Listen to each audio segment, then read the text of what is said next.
목소리 낼 수 없는 모든 존재를 대신해 외치겠습니다. 뉴 스크립! 스크립! 안녕하세요. 뉴스크림 20번째 이야기 시작하겠습니다. 한겨레 21의 오세진입니다. 반갑습니다. 한겨레 21 신다은입니다.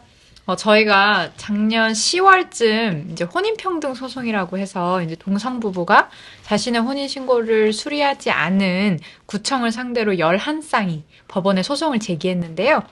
관련 얘기 나누기 위해서 박한희 변호사님 자리에 모셨습니다. 간단히 인사 한번 부탁드릴 수 있을까요? 안녕하세요. 박한희입니다. 저는 지금 공익인권 변호사 모임 희망을 만드는 법이라는 단체에서 활동하고 있고요. 이 혼인평등 소송 대리인단으로 함께 있습니다. 이 혼인평등 소송은 민변의 대리인단과 그리고 무대 결혼이라고 동성혼 법제화를 위한 캠페인 조직에서 함께 기획하고 진행하는 소송인데요. 무대 결혼에서도 함께 활동하고 있습니다. 네, 그 혼인평등 소송이라고 들으면 시청자분들이 조금 생소하실 수도 있을 것 같은데 방금 동성혼이라는 말씀도 해주셨고요. 네. 좀 간단히 설명해 주실 수 있으세요? 혼인평등이라는 용어가 익숙하지 않으실 거예요. 근데 동성혼이라고 하면 이제 바로 아실 거예요. 동성혼은 성별이 같은 사람끼리 혼인할 수 있게 해달라. 동성혼 법제화는 이제 이 법을 바꿔서 성별이 같은 사람도 함께 혼인의 어떤 혜택을 누릴 수 있게 해달라는 것이고요. 저희가 이걸 혼인평등이라고 부르는데요. 왜 혼인평등이냐면은 성별에 상관없이 누구나 평등하게 혼인할 수 있는 권리를 보장해달라라는 의미에서 혼인평등이라고 부르고 있습니다. 현재 구청에서 이제 혼인신고를 수리를 할 때 지금은 이성 부부는 수리가 가능하지만 동성 부부는 이제 불수리 처분을 구청에서 하고 있는데 이게 무슨 뭐 법적 근거가 있는 건가요? 구청에서 이제 맞는 대로 동성부가 혼인신고를 하면은 구청에서 담당 공무원이 불수리 증명서라는 걸 내줘요. 그러니까 당신 혼인신고를 했지만 수리가 되지 않았습니다. 라는데 사실 되게 드물죠. 보통 혼인신고를 하러 가는 사람은 당연히 다 혼인할 의사를 갖고 혼인 그 조건을 다 갖춰서 가기 때문에 이게 불수리된 경우 드문데 이제 동성부부는 불수리가 돼요. 근데 거기에 증명서에 보면은 대부분 현행법상 허용되지 않는 혼인임 이렇게 적혀 있거든요. 그러니까 명확하게 근거가 없어요. 보통은 이제 이런 행정처에서 뭘 주면은 관공서에 뭘 주면은 뭐 무슨 법 몇 조에 따라서 뭐 이것을 이렇게 처리했습니다라고 써 있어야 되는데 그냥 현행법상 안 된다라고 써 있는 거죠. 그만큼 지금 사실 법적으로 이 혼인신고를 거부할 근거는 없고 일종의 그냥 차별적 관행인 것이에요. 지금. 민법에 써 있는 혼인의 개념에 그러니까 서로 다른 성별이어야 한다는 내용이 있나요? 아니요, 이제 뭐 외국 같은 데는 민법에 뭐 혼인은 남성과 여성의 결합으로 이루어진다 이렇게 돼 있는 나라도 있긴 한데 한국은 그런 게 없습니다. 우리나라는 그냥 민법에 보면은 두 당사자가 쌍방이 혼인 신고를 하면 성립한다라고 되어 있거든요. 그 두 당사자의 성별을 지정하지 아니하고 그렇죠. 그죠? 당사자가 남자인지 여자인지 여자인지는 법에 규정이 없는 것이죠. 사실 그 혼인이 되게 물론 이제 뭐 사랑해서 결혼하는 연애 하지만 어떤 법적 제도이기 때문에 말씀하신 대로 혼인을 함으로써 뭐 병원에 갔을 때 법적 보호자가 될 권리, 뭐 건강보험 피부양자로 등록돼서 어떤 부양을 받을 권리 이런 것들이 사실은 다 우리는 이 결혼이라는 테두리를 넘어야 되잖아요. 이걸 넘지 못했을 때 받게 되는 구체적 불이익과 차별이 있을 텐데 네. 그런 거를 좀 설명해 주시면 어떠세요? 네, 혼인은 어쨌든 두 사람이 계약을 하는 거잖아요. 함께 살겠다는 부부가 될 계약을 하고 이제 국가에 이걸 신고해서 이제 수리를 받는 어떤 행위인데 되게 간단한 어떤 절차적으로 간단해요. 하지만 효과는 굉장히 크거든요. 혼인이 되면 일단 가족이 되죠. 두 사람이. 이거는 두 사람만이 아니라 이제 두 사람의 어떤 원가족까지 가족으로 바뀌는 거고 이러면 이제 상속권 대표적으로 한쪽이 사망한 경우에는 상속을 할 수 있는 상속권이 발생하고 헤어지면 재산분할 청구권. 뭐 위자 청구권 같은 것도 있고요. 아플 때 병원에서 배우자로서 뭐 수술 동의를 하거나 간병을 할 수도 있고요. 그리고 뭐 세금 같은 것도 세금 공제 혜택. 그리고 뭐 연금 수령권이나 그리고 임대차, 그러니까 세입자 지위도 이제 뭐 상속을 받을 수 있는 권리가 있고요. 그런 것들이 여러 가지 뭐 사회보장, 가족, 뭐 기본적인 재산적인 이런 것들이 다 있는데 지금 이제 동성부부는 아무리 오래 살아도 아무리 뭐 평생을 함께 살았어도 평생을 함께 산 파트너가 사망했을 때 상속권이 전혀 없어요. 그 파트너의 원가족한테 모든 재산이 가고 나는 어떤 상속도 받지 못하는 돌봄도 할 수 없어요. 파트너가 아파서 병원에 있는데도 나는 배우자가 아니기 때문에 뭐 면회가 안 된다든가 돌봄을 못 한다든가 이런 일도 생기거든요. 그래서 전혀 권리를 보장받지 못하고 있습니다. 동성부부 혼인을 인정하는 나라를 보니까 이제 아시아에서도 대만이 일찌감치 법제화를 했고 타이에서도 올해 1월 22일부터 동성 결혼이 가능한 걸로 알고 있는데 네, 우리나라는 지금 안 되고 있어서 그래서 이제 지난해 10월에 동성부부 11쌍이 이제 소송을 제기를 했는데 이 소송 소식이 알려진 이후에 혹시 새로 이 소송에 참여한 부부가 있을까요? 저희가 이제 이 소송을 모두의 결혼, 약간 했던 모두의 결혼 조직에서 준비를 오래 해와갖고 진행을 했었고, 사실 그걸 위해서 여러 이제 동성 부부들 미팅을 했었어요. 그래서 지금 11쌍은 이제 좀 더 자신을 드러내고 소송을 하겠다는 분들을 이제 저희가 모셔갖고 소송을 한 거고요. 사실 그렇지 않고 그냥 저 인터뷰를 하고 함께 뜻에 동참하기로 하는 분들 굉장히 많습니다. 그래서 사실 소송을 더 같이 하고 싶은 분도 있긴 한데, 약간 여러 가지 사정들이 있어요. 개인적으로 당장 뭐 지금의 직장 때문에 당장 얼굴을 드러내기 어렵다든가 뭐 가족 문제나 뭐 여러 가지 사정상 아직은 드러내기 어렵지만 좀 더 진행이 되면은 참여를 하겠다는 분들이 있어서 좀 더 많이 규모는 커질 것 같아요. 이게 작년에 10월에 이제 법원에 제기한 소송인데 최근에 이 소장을 접수한 법원 중에 한 곳이 요거를 뭐 기각했다라고 하는데 이게 뭐 때문에 좀 기각을 했던 건가요? 사실 이제 저희가 혼인평등소송 11쌍의 부부가 6개 법원 네, 이제 제기를 했었는데 그 중에 얼마 전에 서울 북부지방법원 네, 제기했던 2쌍의 부부의 소송이 각하가 됐습니다. 이제 원래 혼인신고가 이유가 없으면 이런 혼인신고와 소송이 이유가 없으면 그냥 각하를 해버리거든요. 근데 이유가 거의 없어요. 이유가 그냥 동성혼은 현행법상 허용되지 않는다. 그냥 결국 구청이 한 얘기를 거의 비슷한 수준의 반복을 하면서 그냥 이거는 더 이상 이제 받아들일 수 없다라고 해서 그냥 불수를 각하했고, 저희가 동시에 이제 위헌법률 심판 제청을 했거든요. 그러니까 법원을 통해서 이 동성혼을 인정하지 않는 민법 조항은 위헌이니까 법원한테 이제 헌재 이거를 위헌이라고 물어달라라고 했었는데 그것도 법원에서 그냥 기각을 했습니다. 그러니까 이제 현행법도 문제가 없고 그냥 구청이 수리하지 않는 것도 문제가 없다. 그러니까 다 그냥 불어 이렇게 해버린 거죠. 네. 그러니까 결혼이 헌법상의 권리인지라는 것에 대한 주장도 받아들여지지 않은 상황이네요. 현재로서는.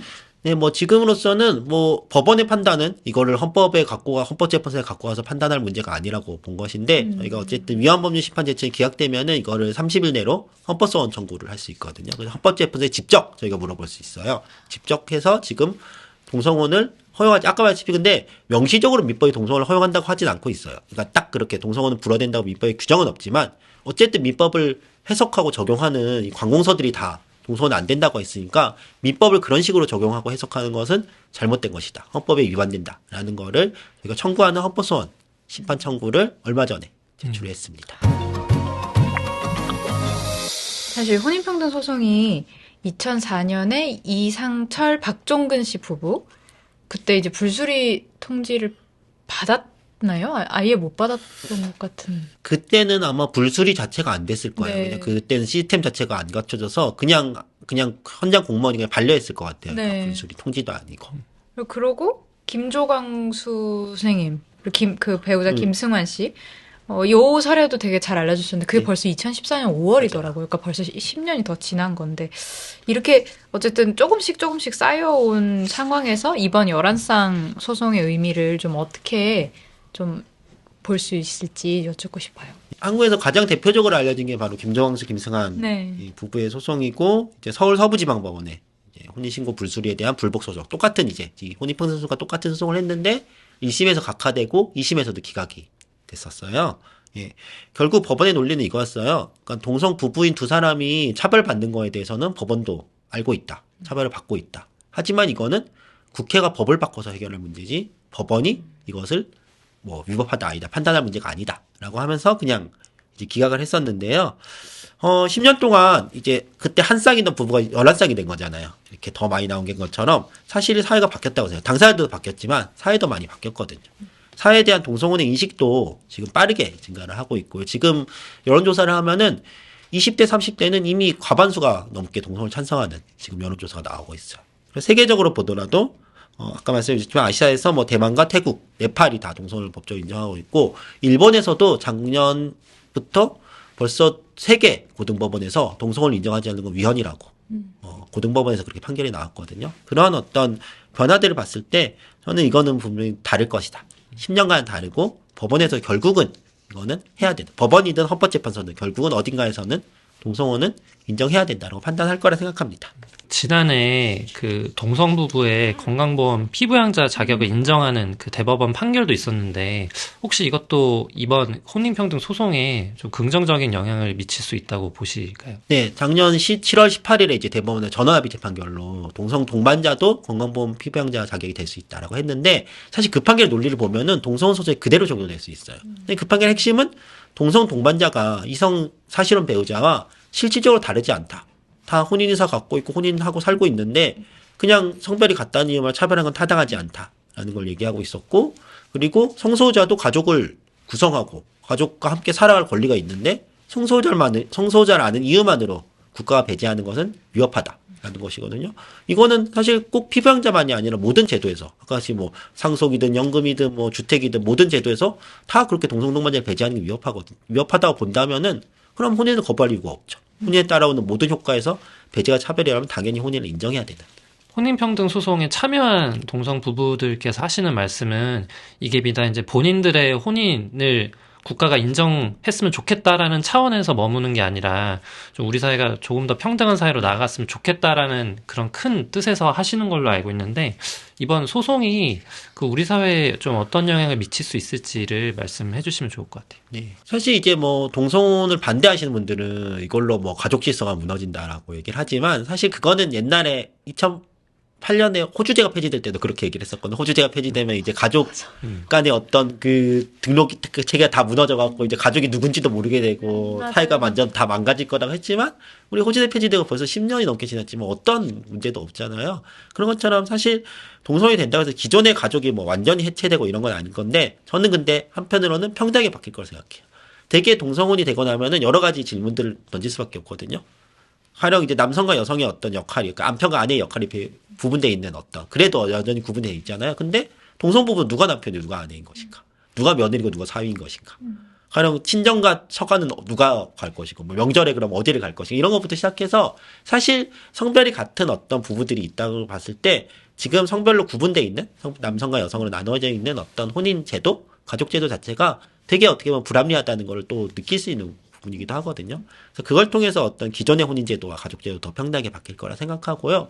또 하나 이제 외국에서 이제 동성혼이 됐을 때, 대만 같은 경우도 보면은 동성혼이 됐을 때 변화가 그냥 단순히 동성 부부들이 더 많아지는 것만으로 끝나지 않고 사실 성소유자의 인식 자체가 달라지거든요.